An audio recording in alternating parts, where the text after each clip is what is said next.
Bonjour. La coxarthrose, c'est l'arthrose de la hanche, qui est une articulation qui se projette au niveau du pli de l'aine. L'arthrose, c'est en fait une dégradation du cartilage, qui est un tissu d'interface qui recouvre l'os pour un fonctionnement de l'articulation sans frottement osseux. La hanche se compose du cotyle, qui accueille la tête du fémur sur le bassin. Elle évolue selon deux modes qui sont souvent associés et vous gênent. La première étant la douleur et d'autre part la raideur qui est une perte de souplesse très gênante également. Il y a en somme trois solutions face à cette coxarthrose que je peux vous proposer. La première étant la rééducation qui souvent s'intègre dans la poursuite de vos activités du quotidien autant que faire se peut. L'infiltration qui peut être répétée si l'espace de diffusion au sein de votre articulation est suffisant pour son efficacité. Et enfin, dans l'évolution, je peux vous proposer une prothèse totale de hanche qui correspond à un remplacement de l'articulation par des implants parce que le corps n'est pas en mesure de réparer le cartilage qui s'est usé. L'implant acétabulaire est impacté sur le cotyle préparé en amont. Une tige fémorale est insérée au milieu du fût du fémur, également préparée après avoir retiré la pièce osseuse abîmée. Une tête, le plus souvent en céramique, permet l'articulation de la prothèse. Parfois, il s'agit d'une tête et d'un polyéthylène autour pour les implants à double mobilité. L'intervention, elle dure souvent 1 heure, 1h15. Quelques heures après l'opération, vous vous levez avec le kinésithérapeute quand tous les feux sont au vert.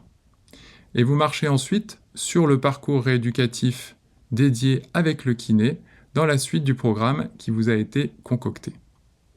La douleur est maîtrisée pour un confort optimal avec des protocoles qui sont coordonnés par les médecins anesthésistes. Je demande 3 semaines de montée en rééducation douce et progressive après l'opération pour optimiser la cicatrisation.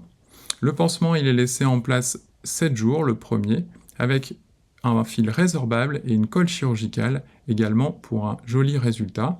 Le pansement est ensuite refait 3 fois par semaine, le temps que votre peau se ferme.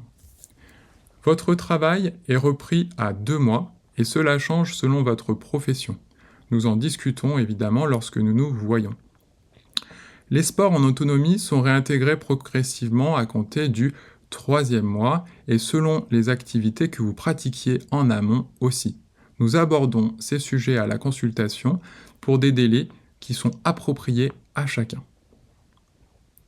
Cette chirurgie, elle obtient des résultats qui sont très bons, ils sont même excellents puisqu'environ 90% des patients sont très satisfaits.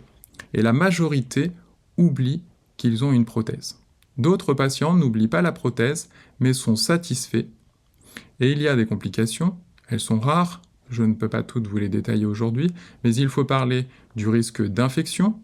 Alors des mesures sont prises au bloc opératoire pour limiter ce risque au maximum, des gestes très précis réalisés en asepsie stricte, une antibiothérapie qui est administrée quelques minutes avant de commencer l'opération. Il y a autour de 1% d'infection dans les 3 mois qui suivent l'opération, et souvent elle est diagnostiquée 15 jours à 3 semaines après la chirurgie par un trouble de cicatrisation alerté par l'infirmier. Il faut alors que je lave et change certaines pièces de la prothèse pour vous guérir au mieux et nous vous donnons des antibiotiques.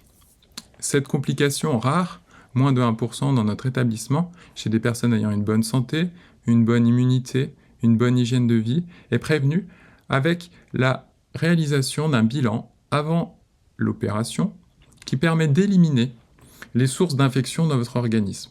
Par exemple, une décontamination du portage de staphylocoque, un bilan dentaire si nécessaire, le traitement d'une infection urinaire notamment. Les inégalités de longueur des jambes sont exceptionnelles. Elles sont limitées par une planification rigoureuse avant la chirurgie, mais aussi des contrôles en opérant.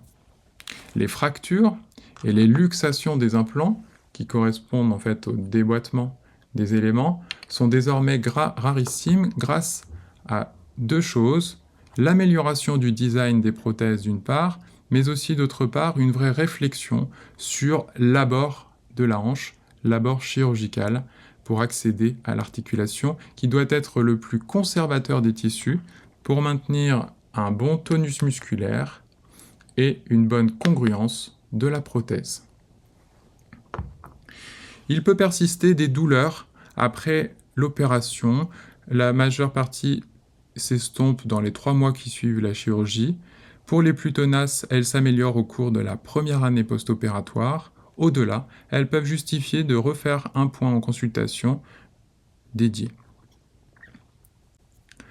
Je donne souvent comme durée de vie de la prothèse 15-20 ans, qui sont tout à fait envisageables dans la majorité des cas avant de devoir réintervenir pour changer un élément. Mais en réalité, ce sont des statistiques.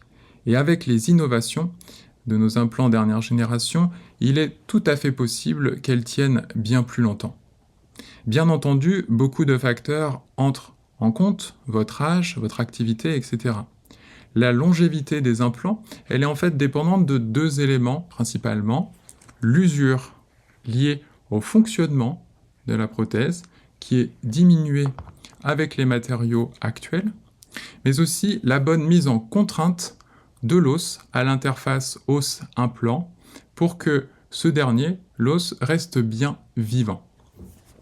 Voilà, tous ces éléments vous seront précisés en consultation, mais il faut retenir que si vous avez une douleur et une perte de souplesse qui a un réel impact sur la qualité de votre vie au quotidien, il y a un réel bénéfice à venir discuter de la pose d'une prothèse totale de hanche.